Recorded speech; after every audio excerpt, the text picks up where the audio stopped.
কখনো বাবা হব না।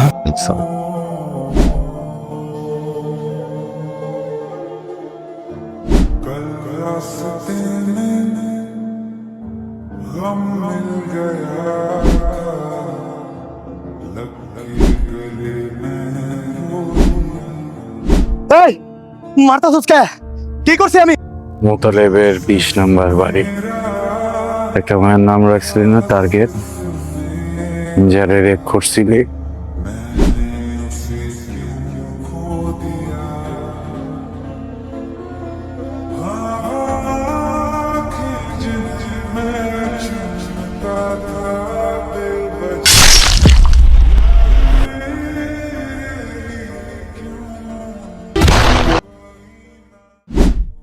আপনি শেষবার যখন টেস্টগুলো করলেন আমি রিপোর্ট দেখে বলেছিলাম যে আর টেস্ট করার দরকার নেই, অনর্থক টাকা পয়সা নষ্ট হবে। আপনি মানসিকভাবে ভালো থাকার জন্য একজন সাইকিয়াট্রিস্টের কাউন্সিলিং এ থাকুন। আমি সাজেস্ট করবো আপনার একটা বেবি অ্যাডপ্ট করেন। এমন কোনো সন্তান যদি আপনি আপনার পরিচয়ে বড় করেন, সে কিন্তু আপনারই সন্তান। আর এটা আপনি আপনার স্ত্রীর সাথে আলাপ করতে পারেন। আপনার কাছে আমি যতদূর আপনার স্ত্রী সম্পর্কে শুনেছি, তিনি আপনার প্রতি খুবই কেয়ারিং, খুবই সাপোর্টিভ। আপনি কোনো কিছু না লুকিয়ে, আমার মনে হয় যে পুরো ব্যাপারটা শেয়ার করলে তিনি আপনাকে কোনো রাস্তা দেখাতে পারবেন। তার সাপোর্টটা এখন আপনার জন্য খুবই জরুরি। আজকে ডিরেক্ট এখানে চেঞ্জ করলেন না, ফ্রেশ হলেন না?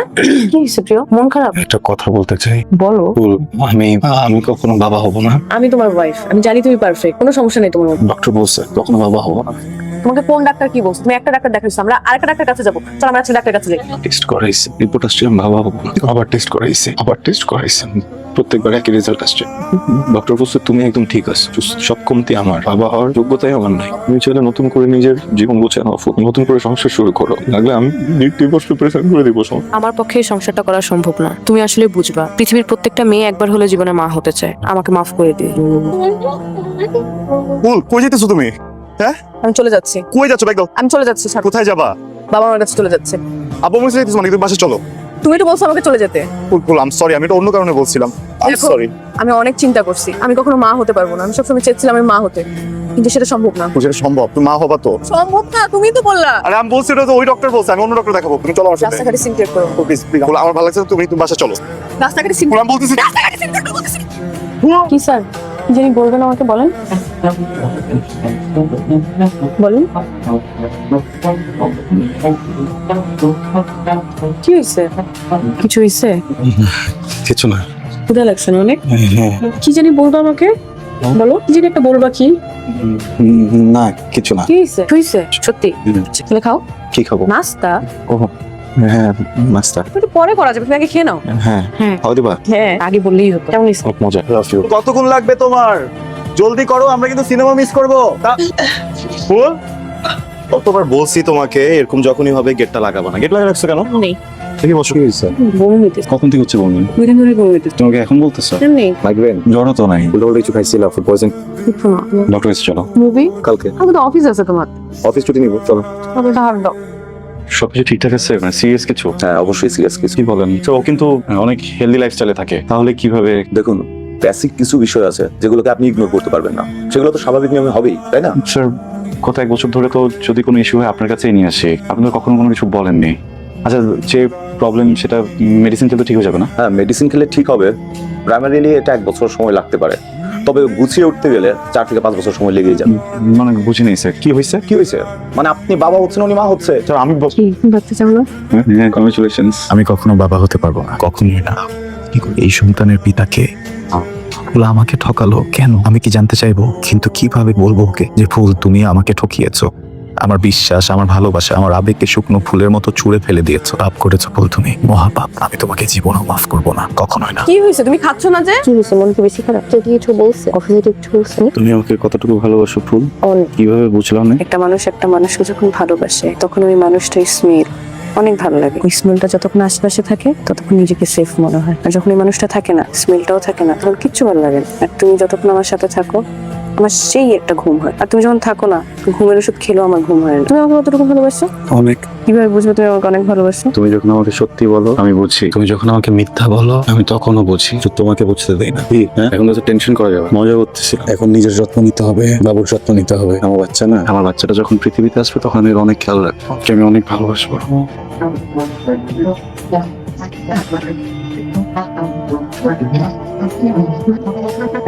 ব্যাগে কাপড় খুঁজতেছেন ভিতরে? কি কি দেখ? আসসালামু আলাইকুম। কি ব্যাপার, সবাই এখানে কেন? হ্যাঁ, কোনো প্রবলেম? কি ব্যাপার? প্রিয়, আমি যখন বাবুকে নিয়ে স্কুল থেকে আসতেছিলাম তখন দেখি তোমাদের বুয়া চিল্লাচিল্লি কান্নাকাটি করতেছে। আমি এসে দেখি তোমার ওয়াইফের এই অবস্থা। তখন আমি সবাইকে ডাকলাম এবং পুলিশও আসতেছে। ফুল কোথায়?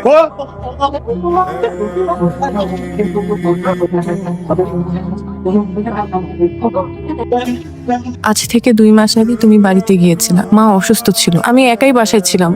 কেউ একজন কলিং বেল চেপে ইন্টারনেটে বিল নিতে আসছে। আমি দরজা খুলে বিল দেই, সাথে সাথে 3 জন মাস্ক পরা লোক সামনে এসে দাঁড়ায়, আমাকে টেনে হিচড়ে রুমের দিকে নিয়ে যায়। আমি অনেক চেষ্টা করেছি বাঁচার, কিন্তু পারিনি। পরপর 3 দিন আমার সাথে এমন করেছে। বহুবার তোমাকে বলার চেষ্টা করেছি, কিন্তু আমি ভয় পেতাম কোনো কারণে যদি তুমি আমার থেকে মুখ উঠিয়ে নাও, আমি তো বাঁচবো না।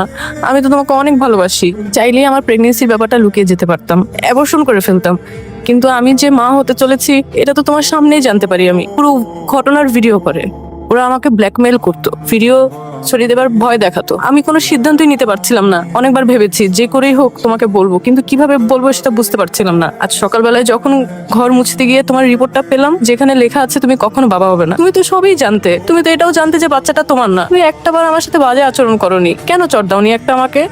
কেন জিজ্ঞেস করনি বাচ্চাটা কার? আমি তোমাকে তোমার মন মতো বউটা দিতে পারলাম না, তাই আমি সরে যাচ্ছি।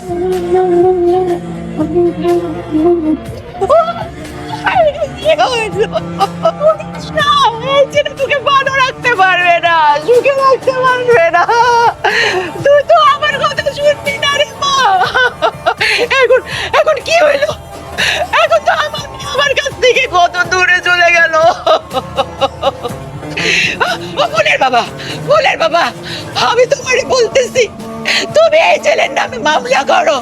ওর কি দোষ? ও তো তার স্ত্রীকে হারিয়েছে। আর গত 1 বছর বাবা মা হিসেবে আমরা কি আমাদের মেয়ের কোনো খোঁজ খবর নিয়েছিলাম? নেইনি। ওই তো আগলে রেখেছিল আমাদের মেয়েকে, এখন থাকবে সেটাই ভাবছি। আমি সব বুঝি, কিন্তু আমি বুঝতে চাই না।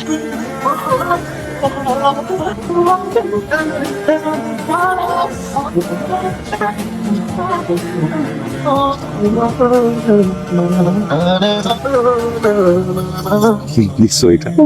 ভালো লাগতেছে না? ভালো লাগতেছে, উদ্ভট রকমের সুন্দর দেখাচ্ছে তোমাকে। এটা প্রশংসা করার কোনো ধরন হলো? না মানে কুমকুমটা দিছো একদম বিয়ের বউয়ের মতো, শাড়িটা তো দূর দূর পর্যন্ত বিয়ের সাথে কোনো সম্পৃক্ততা পাচ্ছি না, তাই একটু মানে উদ্ভট রকমেরই সুন্দর দেখাচ্ছে। বাসা থেকে পালাই বের হয়েছি, বিয়ের শাড়ি পরে পালাবো? আর বলছো তো 1 কাপড়ে বের হয়ে আসতে, 1 কাপড়ে বের হয়েছি। কোনো ব্যাগও নেই। ব্যাগ নিলে তো একটা শাড়ি নিতে পারতাম। আর সব বাদ দাও, তুমিও তো আমাকে বিয়ের আগে একটা শাড়ি দিতে পারো। দেখো, ওই জমানো টাকা দিয়ে যদি এখন আমি তোমার বিয়ের শাড়ি কিনতে যেতাম, তাহলে আগামী কয়েকটা দিন তোমার খালি পেটে থাকতে হতো।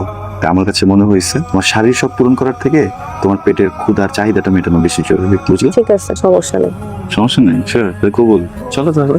এই কি করতেছো? বাসর রাতে মানুষজন কি করে? আমি না আসলে রেডি না। ঠিক ঠিকই আছে, আবার রেডি হবা? চলো রেডি হই। বোকা, মেন্টালি রেডি না। কি বলো, মন খারাপ করছো? না, মন খারাপ করে নেই, সত্যি বলতে কি আমি না অনেক রেডি। সমস্যা নাই, মানে ওয়েট করবো। তুমি যেদিন রেডি হবো আমাকে বলবো, ঠিক আছে? ঘুমাও। কি হইলো? ওদিক ঘুরে ফিরে আসো না। কি করবো তবে? আমি তোমার বউ, তুমি আমাকে নরমালি ধরে ঘুমাইতেই পারো। রেডি? আরে রেডি না বলতে তুমি আমাকে জড়ায় ধরে ঘুমাইতেই পারো। আগে বলবো না? হ্যাঁ, তুমি আমাকে গুড় ডাকো কেন? কারণ তুমি মিষ্টি। চিনিও তো মিষ্টি। চিনি মিষ্টি, চিনিতে ক্ষতি, গুড়ে কোনো ক্ষতি নাই। আচ্ছা, তুমি আমার জন্য তোমার ফ্যামিলি, বাবা মা সবাইকে ছেড়ে চলে আসছো, আমি যদি কোনো ক্ষতি করতাম তখন? শোনো, মেয়েদের একটা গুণ আছে, মেয়েরা ছেলেদের চোখ দুটো দেখলে বুঝে ছেলেদের নিয়ত কি। আমিও সেই তোমার চোখ দুটোই দেখলাম, তোমার নিয়ত বুঝলাম। চোখ দুটো খুব একা, অনেক আদর। তাই ভাবলাম আমার বাবার কাছে তো আমার মা আছে, মার কাছে তো বাবা আছে, আমি তোমার কাছে চলে আসি। কিন্তু যদি কোনো ক্ষতি করতাম আমি তখন? শোনো, তুমি এমন একটা ছেলে, আমার তো তুমি কখনো ক্ষতি করবাই না, না আমার যে ক্ষতি করবে তাকে তুমি মেরেই ফেলবা, তাই না? খুব কনফিডেন্ট, নাই? কোথায়? প্রিয়, কিছু করবা না। প্রিয়, প্রিয়, ভাই এই ব্যাপার কতদিন এইভাবে থাকতে থাকতে পাগল হয়ে যাবে? কোথাও যান না, অফিস করেন না, কিছু করেন না। আপনার তো দরকার এখন একটু বাইরে থেকে ঘুরে আসা। তোমার আব্বা কি এখনো কোর্টে যান? হ্যাঁ ভাই, এখনো যায় তো। আব্বার তো রিটায়ারমেন্টের এখন 1 বছর বাকি আছে। আমাকে হেল্প করতে পারবা? কি ভাই? আমাদের এরিয়া বা আশেপাশে কাদের নামে রেপের মামলা হয়েছে বা কারা কারা রেপের সাথে জড়িত, এদের একটা লিস্ট দিতে হবে। ওই চেষ্টা করলে পারা যাবে। পারা যাবে। জি ভাই, চেষ্টা করে দেখতে পারি। আবির সাহেব, এত নড়াচড়া করা যাবে না, এত নড়াচড়া করলে তো বিপদ। আপনার হাত আর আপনার পা দিয়ে খুব শক্ত করে বাড়ছে, এটা যদি না কাটা হয় কোনোভাবেই খোলা সম্ভব। এই যে আপনার পেটের এখানে ফেসে রাখছি। আপনি যেরকম এতক্ষণ অচেতন অবস্থায় ছিলেন, ইঁদুরগুলো বেচারা আসলে অচেতন অবস্থাতেই আছে। আপনি যদি কোনোভাবে বেশি নড়াচড়া করেন আর যদি ইঁদুরগুলোর ঘুম ভেঙে যায়, ওরা চেষ্টা করবে একটা ছিদ্র কেটে বের হওয়ার। এখন আপনার স্টিলের গামলায় ঢাকা ইঁদুরগুলো যদি মনে হয় যে স্টিল অনেক শক্ত, তারা শর্টকাট যেতে চায়, তখন কি হবে? তখন তো আপনার চামড়া ভেদ করে বের হয়ে যাবে, তাই না? এই জন্য যতক্ষণ আপনি চুপচাপ থাকবে ততক্ষণই বাঁচবেন। তাই নড়াচড়া করা যাবে না। বেঁচে থাকার জন্য হলেও আপনাকে একটু চুপচাপ থাকতে হবে। আরে ওই যে 15 নম্বর রোডে 20 নম্বর বাড়িটা, আমি ওইখানেই থাকি, দোতলায়। কিছুদিন আগে কিছু মানুষ দরজা ভেঙে ঢুকে আমার ওয়াইফকে রেপ করছে। আপনি কি রেপের সাথে জড়িত? আমার ওয়াইফের রেপ আপনি করেননি, কিন্তু আপনি কারণগত রেপ করছেন না। কি একটা জটিলতা! আরে মানুষের চামড়াটা যদি স্টিলের থেকে বেশি শক্ত হয়, তাহলে ইঁদুরগুলো আজকে স্টিলের বাসনটা ছিদ্র করে বেরিয়ে যেত।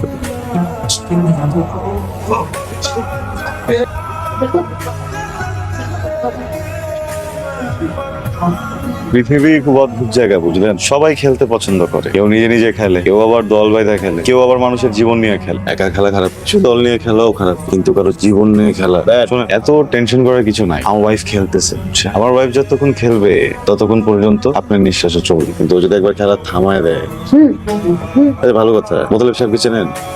ওই যে 20 নম্বর বাড়িটা 15 নম্বর রোডে, আমি ওটা দোতলায়, আমি ছিলাম না বাসায়, কারা যেন আমার ওয়াইফকে রেপ করছে আমার। খারাপ তো করছে, কপালটা কি ভালো, আমার বোর তো খেলাই থামতেছে না। কাণ্ডে কেঁপে উঠেছে রাজধানী। গেল 3 দিন ধরে বিভিন্ন প্রান্ত থেকে পাওয়া গেছে 5টিরও বেশি লাশ। খুবই বিভৎস ও কায়দায় তরুণ ধরে নেওয়া যায় কোন সিরিয়াল কিলারই এই কাজ করেছে। প্রশ্ন উঠেছে দেশের আইন শৃঙ্খলা পরিস্থিতি নিয়ে, বিচার নিয়ে। কি করছে সংশ্লিষ্ট বাহিনীগুলো? তারা কি বসে থাকবে, না খুঁজে বের করবে এই সিরিয়াল কিলারকে? প্রশ্ন থেকে যায়, প্রশ্ন করাই যায়। হ্যাঁ পরে তিন পাঠাও জলদি। হ্যাঁ কথা থাকবে এখানে। হ্যাঁ কুরবাই সাহেব, যদি একটু জানতে চাই, একের পর এক লাশ পড়ছে শহর জুড়ে, পুলিশ আসলে কি করছে? খুনি আসলে আমার বাপ। সে খুনটা করে তারপর দিন গিয়ে আমাকে বলে, বাবা আমাকে একটা গাইবান্ধার টিকিট করে দাও। আমি তাকে গাইবান্ধার টিকিট করে দিলাম, সে গাইবান্ধা গেল, সেখান থেকে সে গেল বেনাপোল, তারপর সে বর্ডার ক্রস করে ওখানে বসে বসে এখন সে রিল্যাক্স। উল্টাপাল্টা কেন প্রশ্ন করতেছেন আপনারা?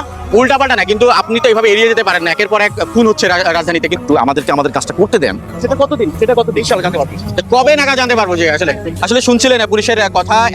দোস্ত, একটা আপডেট নিউজ আছে। 15 নম্বর সেক্টরে শুনলাম নতুন এক বারেকটা আইছে, সেই মামা। শুধু তাই না, ওর জামাই মাসের ভিতরে 7-8 দিন ঢাকার বাইরে থাকে। ওর জামাই আবার কবে যাবে রে? আরে বেটা, ওর জামাই তখনই নাই গা।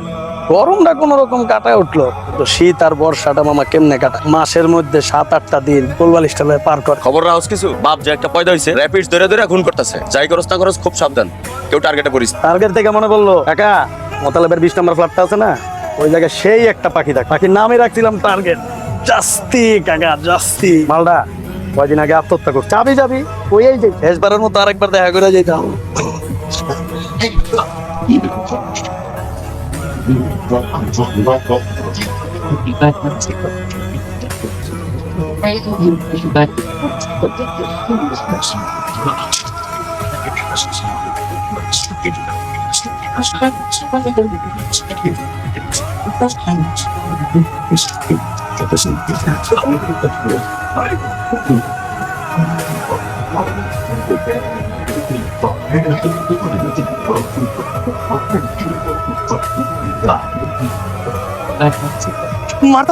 কি করছি আমি? টাকা লাগবো, টাকা দিব, কত লাগবো ক?